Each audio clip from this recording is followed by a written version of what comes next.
ضحى انصحي سالي. والله اذا تحبوا مني بنصحكم انتم. انا ما بنصح سالي، بنصحكم انتم اللي تقولوا ضحى انصحي سالي، لانه ربي شفتوه ربي عادي. انا لابسه الحجاب ويدخلني انا لجهنم ويدخلها هي للجنه. عمرها الجنه ما كانت مربوطه بجهنم ولا بالجنه. انت اللي كتبتي تعليق تدخلي لجهنم، وهي اللي شالت الحجاب تدخل للجنه. هنا ايش نعمل؟ انا هنا نقعد نندب على السعدي، انا اللي قاعده ننصح في سالي هي تنصحني. عمرها الجنه ما كانت مربوطه بالحجاب ولا والله يا جماعه شوف بدي اسولف شغله دي لفي والله يا ضحى. والله يا جماعه انا مش دفاعا عن سالي، والله انا سالي بحترمها، والله بحبها زي اختي الصغيره. سالي اخوان صغيره يعني عمرها 18 سنه، وانا بالنسبه لي صغيره. لما تفكرونيش يعني لما بسولف فاكر عمري 40 سنه. بس والله البنت يعني شوف وهي تحجبت صح، واحنا بنعرف انه هذا كله صح، بس احنا يعني مرجعنا لها شو بنقول؟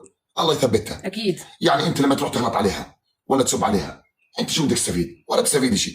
انت مطلوب منك بس انه ايش؟ تدعي لها البنت، ادعي لها يا سيدي. ما عجبتكيش بدك تغلط عليها، تمام، روح شيل عنها الفلو. انا بشوف حسب ما حكيت مع سالي وعلمي بالموضوع، وانا بعرفوا جماعه انه البنت المتحجبه فيها ما تسويش اشياء اللي تسويهم البنت مش متحجبه، لانه بالحجاب يقول لك هيك متحجبه وكل شيء. فهي مثلا البنت حاسه حالها ما زالت صغيره، حاسه حالها انه لما تسوي اشياء في الشارع ولا تروح ولا تحكي ولا هيك الناس بيقولوا لها انت متحجبه، فهي ماسكه شيء تمثل فيه مش قدرته عادي. ما زالت صغيره البنت. مش ما فهمتش قصدي. لا ولا حدا راح يفهم قصدك. انا راح افهم قصدك، المتابع مش راح يفهم قصدك. شوفي افهمك شغله من الصح تمام، وكلنا عارفين انه شالت الشال غلط تمام. هسه انا بدي اوجه رساله للمتابع. انت لما تروح تغلط عليها انت شو مستفيد شيء؟ لا صح. احنا شو مرجعنا نقول؟ الله يثبتها مزبوط. لا تقولي لي من الصح انها تشيله، لا هي مش من الصح انها تشيله. مش من الصح انها تشيله. يرحم والديك. انت مش فهمتش قصدي. انا مش من الصح انها تشيله. لا من الصح اللي حكته لي. انه ما بقدر احكيه لك. انا قلت لك من الصح اللي حكته لي بالضبط. انا شو، لكن انا مش دفاع عن البنت. ربي يهدي وربي اللي يحاسب، لا انا ولا انت ولا المتابعين.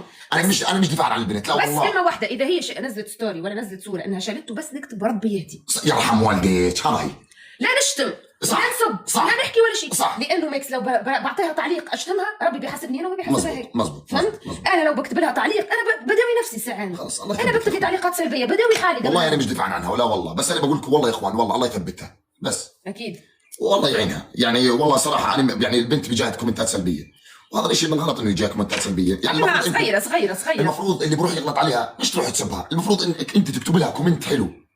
بجوز البنت على كومنتك انت تكتب لها اياه، بجوز البنت ترجع تقتنع وتقول لك انا بطلت اشيل الشال. صح ولا لا؟ مليون بالمية مزبوط. فالغلط ما بيجيب نتيجه، والله ما بيجي. بس الله يهديها، والله سالها طيبه، والله طيبه وصغيره وعنياتها. بالله عليكم يا اخوان، بالله عليكم امانه الله المتابعين، انكم تروحوا طيبوا خاطرها بكم كومنت بالله عليكم. لا حدا يروح يسبها ولا يروح يغلط عليها ولا شيء. يعني اللي بكتب غير الموضوع، يعني انت شايف ذا بحالي عشانها.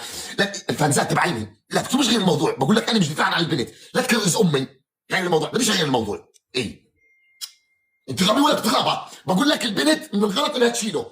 احنا مرجعنا تقول الله يهديها، لا تقول لي غير الموضوع يا زلمه. ايه بلال الحكم الاول علاش تفصل في وجهنا يا حول الله. جماعه كان شفتها نزلت ستوري اذا مثال العوضي انا قاعد بقول انه سالي شالت الشال تمام. انا بدي اوجه رساله للمتابعين انه انت لما تروح تغلط عليها ما تستفيد. انت روح اكتب لها كومنت او رساله حلوه، ممكن البنت انها تقتنع برسالتك وتفضل تشيل الحجاب. بحكي لكم شيء جماعه، اشتموني انا بكره بدي الاكسبلور هي تشيل الشال وانتم تشتموني انا انسانه بحب الشتم. شو رايكم نتفق مع بعض؟ انا هي ما شيلت الحجاب حكت معي قبل ما تشيل الحجاب، يلا ضحى ما شجعتهاش على الحجاب. اشتموني انا ولا تشتموا سالي. شو رايكم نتفق مع بعض نشتم ضحى؟ بكره عندي كثير ذنوب عملتهم في طفولتي والله، فلو تشتموني نحاول اني نخفف. ضحى يا حبيبتي مش الموضوع، مش هيك. المهم ما يشتموش سالي يا ضحى، مش المهم ما يشتموش سالي.